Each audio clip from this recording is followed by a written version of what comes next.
নমস্কার, welcome to my channel. সোমাস অ্যারোমাবিনের পক্ষ থেকে আমি সোমা বলছি।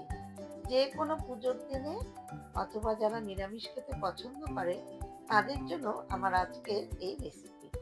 নিরামিষ হলেও এর স্বাদ কিন্তু হয় অসাধারণ। আমার আজকের রেসিপি নিরামিষ আলুর দম।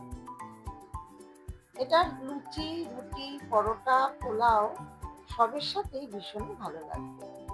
রেসিপিটা ভালো লাগলে একটা লাইক করে আমার চ্যানেলটা সাবস্ক্রাইব করে বরাবরের মতো পাশে থাকার অনুরোধ রইল। তাহলে আসুন রেসিপিটা শুরু করা যাক।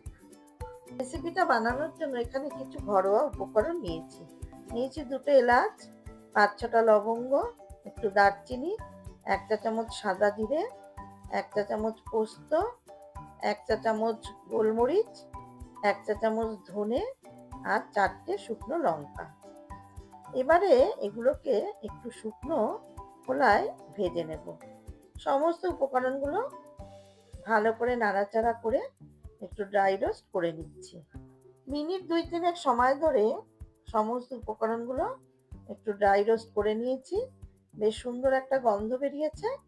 এই অবস্থায় আমি ভালো করে নাড়াচাড়া করে গ্যাসের ফ্লেম অফ করে এটাকে ঠান্ডা করে মিক্সিতে গুঁড়ো করে নেব। আমি এখানে 700 গ্রাম আলু নিয়েছি। আলুগুলোকে আমি অর্ধেক করে কেটে নিয়েছি আর মিডিয়াম সাইজের আলু নিয়েছি। খুব বড় কিন্তু আলু না এগুলো। এবার আলুর খোসা ছাড়িয়ে ভালো করে ধুয়ে নিয়েছি। আর আলু আমি সেদ্ধ করিনি, আলু ভেজে রান্নাটা করব। এবারে গ্যাসে কড়াই বসিয়ে তাতে দিয়ে দিয়েছি পরিমাণ মতো সর্ষের তেল। তেলটা অল্প গরম করে নিয়ে আমি একে একে সমস্ত আলুগুলো তেলের মধ্যে ছেড়ে দিচ্ছি।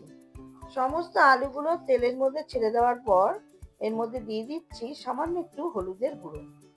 আমি কিন্তু এর মধ্যে লবণ এখন দিচ্ছি না, কারণ এখন লবণ দিলে আলু থেকে জল ছেড়ে দেবে, তারপরে আলুগুলো ভাজার পরে সাইজে ছোট হয়ে যাবে। হলুদ দিয়ে ভালো করে নাড়াচাড়া করে মিডিয়াম ফ্লেমে আলুগুলো হালকা করে ভেজে নেব। খুব বেশি লাল করে কিন্তু ভাজবো না, ভালো করে নেড়ে চেড়ে আলুগুলোকে ভেজে নিতে হবে। আলুটা ভাজা হতে হতে আমি গ্রেভির মশলাটা তৈরি করে নেব। তার জন্য একটা মিক্সার গ্রাইন্ডারের বাটিতে নিয়ে নিলাম দুটো মিডিয়াম সাইজের টমেটো, 5 থেকে 6টা কাঁচা লঙ্কা, 10 থেকে 12টা কাজু বাদাম, 1 ইঞ্চি পরিমাণে আদা। এবারে এগুলোর একটা মিহি পেস্ট তৈরি করে নেব। গ্রেভির মশলাটা আমি তৈরি করে নিয়েছি।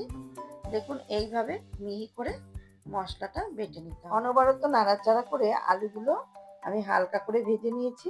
দেখুন আলুর গায়ে একটা হালকা কালার এসেছে। এই অবস্থায় আমি ভেজে নেওয়া আলুগুলো কড়াই থেকে তুলে নিচ্ছি।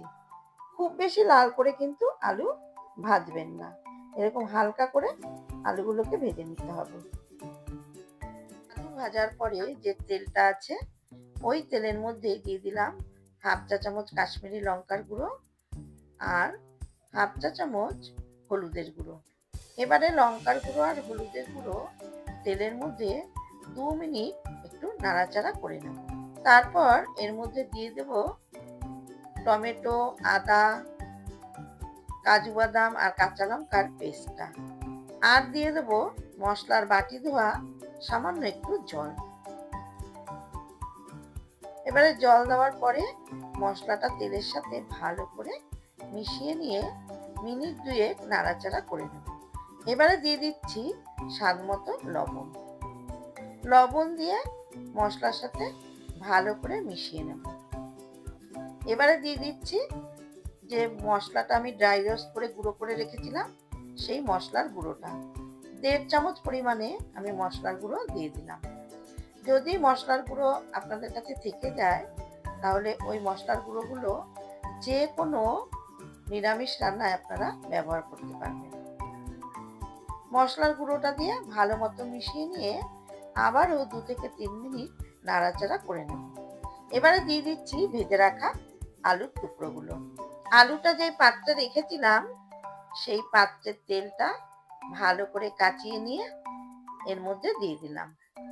তারপর মশলার সাথে আলুটাকে ভালো করে 2 থেকে 3 মিনিট একটু কষিয়ে নেব। গ্যাসের ফ্লেম কিন্তু লো টু মিডিয়ামে রেখেছি। আলু মশলার সাথে একটু কষিয়ে নিয়ে এর মধ্যে দিয়ে দিচ্ছি স্বাদ মতো চিনি। চিনি দিয়ে ভালো মতো মিশিয়ে নিয়ে আমি গ্যাসের ফ্লেম একদম লোতে রেখে ঢাকা দিয়ে 10 মিনিট রেখে দেব। তাতে রান্নাটাও হয়ে যাবে আর আলুও সুন্দর সেদ্ধ হয়ে যাবে।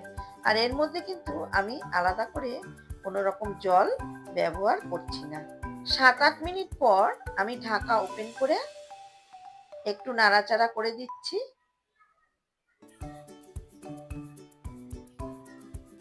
আর দেখে নিচ্ছি আলু কতটা সেদ্ধ হয়েছে। প্রায় সেদ্ধ হয়ে এসেছে। আর একটু রেখে দিলেই আলুটা সম্পূর্ণ সেদ্ধ হয়ে যাবে।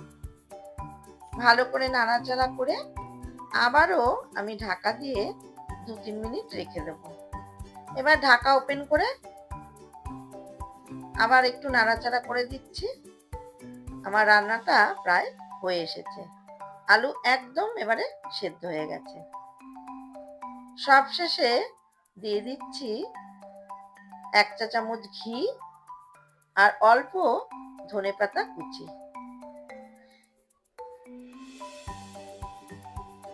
এবারে ঘি আর ধনেপাতা কুচি দিয়ে ভালো মতো নাড়াচাড়া করে দিচ্ছি। এই ঘি আর ধনেপাতা কুচি দেওয়ার ফলে এর স্বাদ আর গন্ধ দুটোই কিন্তু অসাধারণ হবে। এবারে গ্যাসের ফ্লেম অফ করে ঢাকা দিয়ে 5 মিনিট স্ট্যান্ডিং টাইমে রেখে দেব। তৈরি হয়ে গেল অসাধারণ স্বাদের নিরামিষ আলুর দম। এবারে একটা পাত্রে ঢেলে দিচ্ছি। রেসিপিটা যদি ভালো লেগে থাকে তাহলে যে কোনো নিরামিষের দিনে অথবা যে কোনো পুজোর দিনে এইরকম নিরামিষ আলুর দম খুব সহজেই আপনারা বাড়িতে বানিয়ে ফেলতে পারেন। আশা করছি ভীষণই ভালো লাগবে।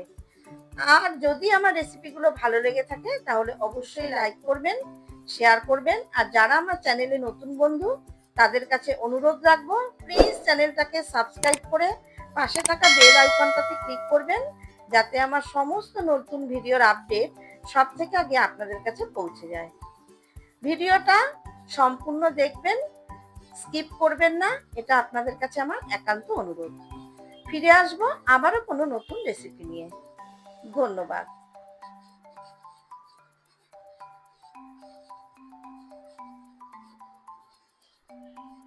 মিডিয়াম ফ্লেমে অনবরত নাড়াচাড়া করে আলুগুলো আমি হালকা করে ভেজে নিয়েছি। দেখুন আলুর গায়ে একটা হালকা কালার এসেছে। এই অবস্থায় আমি ভেজে নেওয়া আলুগুলো কড়াই থেকে তুলে নিচ্ছি। খুব বেশি লাল করে কিন্তু আলু ভাজবেন না, এরকম হালকা করে আলুগুলোকে ভেজে নিতে হবে।